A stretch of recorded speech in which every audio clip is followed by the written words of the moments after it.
Welcome back to What Arty Noobs with General Disturbance. This is the Bishop, the Tier 5 British SPG.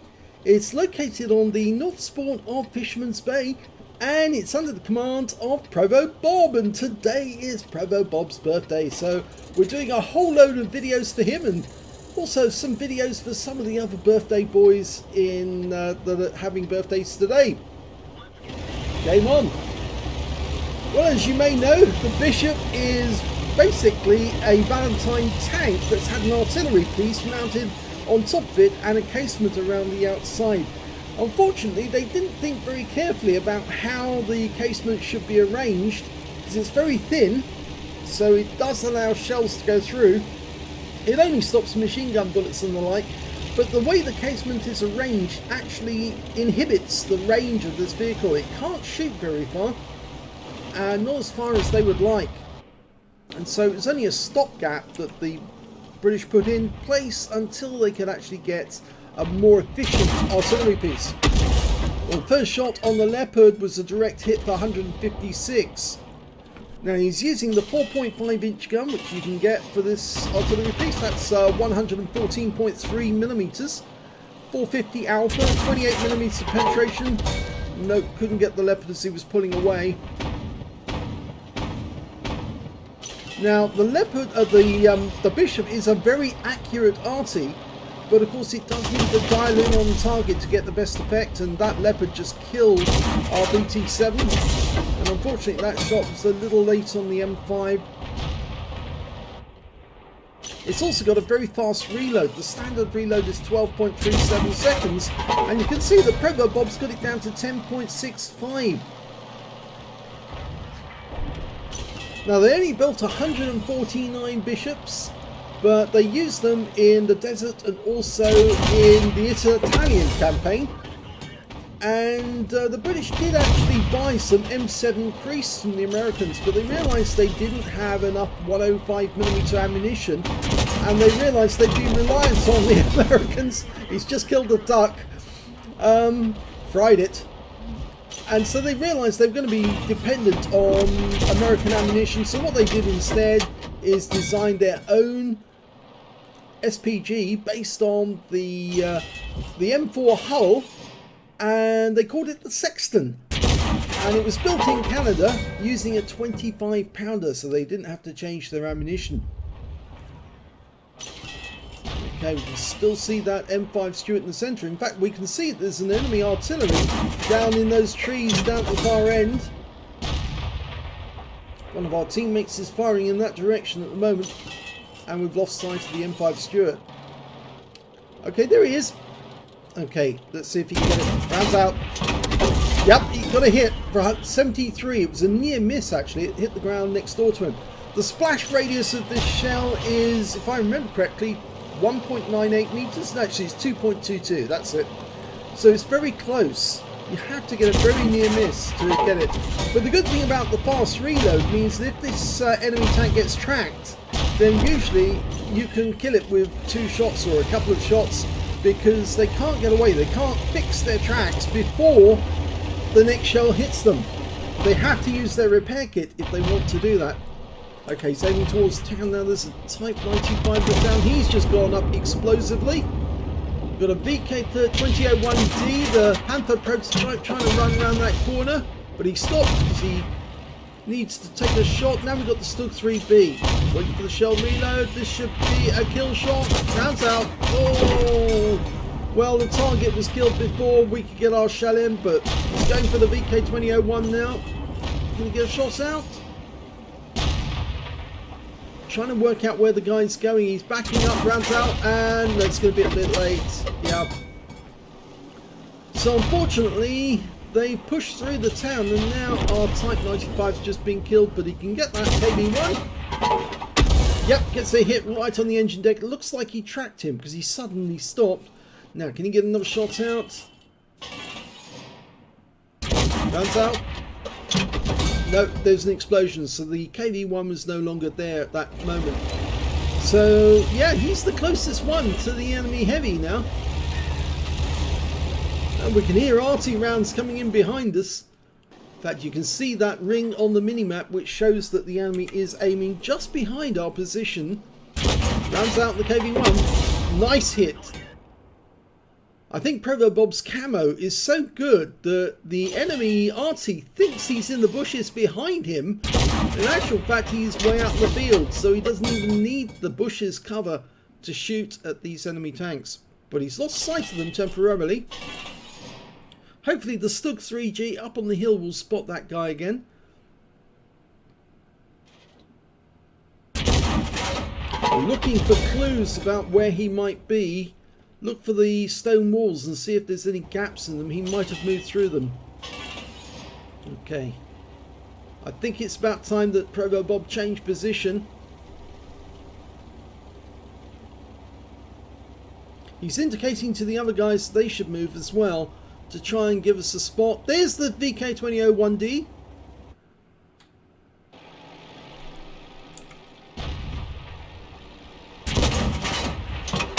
Oh, fantastic shot. Oh, he set him alight, and that was a premium fire extinguisher went off.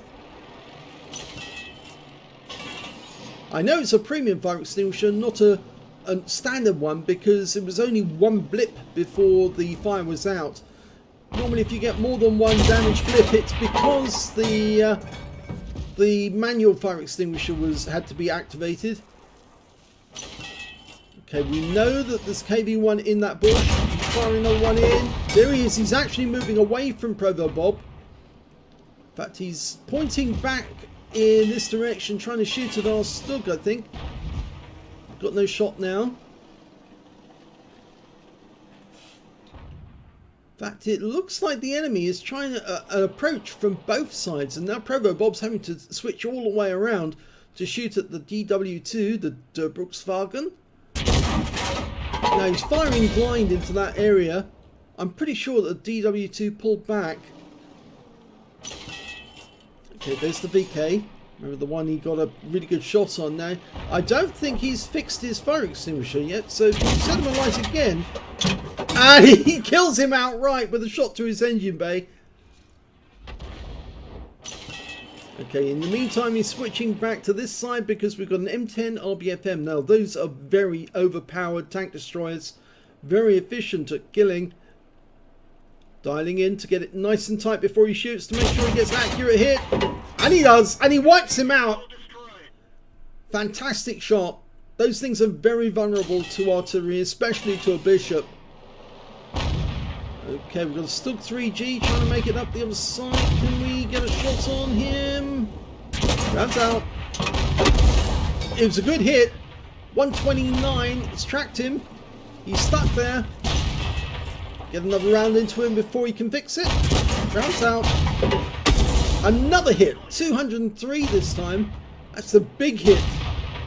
And now, last hit to kill him. He's fixed his tracks. He's won the move and he's dead. So going back to the other side, the KV-1 sought the cover of that building, but he's now trying to poke out through around the edge, and he gets punished for it. 96 hit points.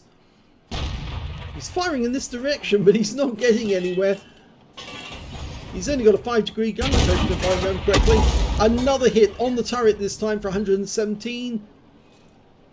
Su-85 is a one-shot kill. But unfortunately he's behind the building at the moment, so there's no way we can get a shot on him, even if we could splash him. And we wouldn't get any sun on him either, because unfortunately the caliber of this gun is beneath 15 centimeter. Okay, there's the Su-85, he's making a move away, lines him up, rounds out, and... oh, fantastic! Engine bay hit! Another kill for ProvoBob, that's 4 kills now. He's also racking up the damage because he's only 221 hit points away from getting 20% of the enemy hit pool. And you know what that means? He potentially could earn a high caliber if he does get that amount. I believe he did get some blind hits as well, so they may not be included in the list at the moment. Okay, the enemy M8A1 seen near the houses in the town centre. Oh, that was a bit too far forward.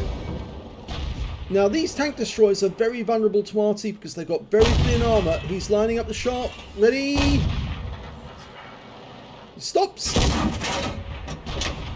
Oh, he gets the kill. He moved back into the line of the shot, and so he wiped himself out there. There's only one enemy left. It's the M41 HMC, and that means that ProvoBob is going to have to motor, because I think we know where he is. He's actually down in the southeast corner of the map. So ProvoBob's got to get it all the way over the top of the midline to get even close to the M41. Of course, the M41 can hit him from a long, long way away, but the only difference is the M41 can't see him anymore because he's out of view range. And the M41 has been killed. The A32 got to him, and so this game is a victory. Here's the end of battle results. It was a first class tank for ProvoBob in the Bishop. He managed to get a fighter badge for getting at least 4 kills. He ended up with 5 actually, 1/3 of the enemy team and just 1 short of getting a top gun. He also got a Bruiser medal for getting at least 5 critical hits. He managed to get 15, and he did get the high caliber after all. There must have been a blind shot in there that wasn't counted in the total, and that added to the total, topped him over 20% and enabled him to get the high caliber. 6,937 was the win rate from that one. Super Unicum standard. Let's have a look at team score. Well, he's definitely the highest in the game. Look at that, 1,860. The next high scorer was the M10R-BFM that he killed. 1,581 went to him. And the third highest was the Stug3G on his team with 1,328. If you're wondering why there's a short number of players on both sides, yes, there were bots in the game. Wargaming does put bots on the Australian and New Zealand server. When it comes to kills, ProvoBob got it again. He got 5 kills in this one. The next high scorer being the A32 got 3 kills.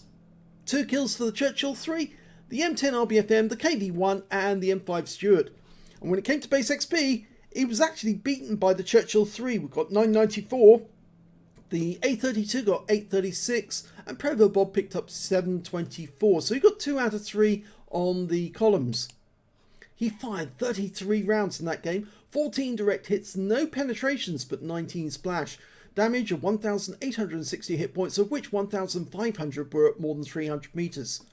9 enemy vehicles were damaged, 5 were killed, and on a premium count he earned 30,930 credits, and after ammunition resupply took away 22,600 credits profit. He got 25 bonds from the game, and 1,086 XP times 2 for the first victory, 2,172 experience points altogether. So the first of the games featuring ProvoBob is a victory, and he also got a high caliber. Now he has sent in a number of replays. He's a very prolific gamer. Lots of replays sent in. In fact, he does that to play at some odd times of the day as well, which is why you see him in games with bots occasionally. The Australian New Zealand server does put bots into the game simply because they can't get enough players to fill out the teams, and so they put these bots in. Some of the bots are clever, some of them are not, but in this game, well, he had a good time because he certainly did destroy a lot of the enemy. I think you can see the enemies here have actually got no names against them. Those are the bots that he killed. He actually killed 3 bots in that game, but the rest of them were real players. So well done. I hope you enjoyed that replay. If you did, please give this video a like. Do subscribe to our channel. Leave a little comment down below because it feeds the algorithm.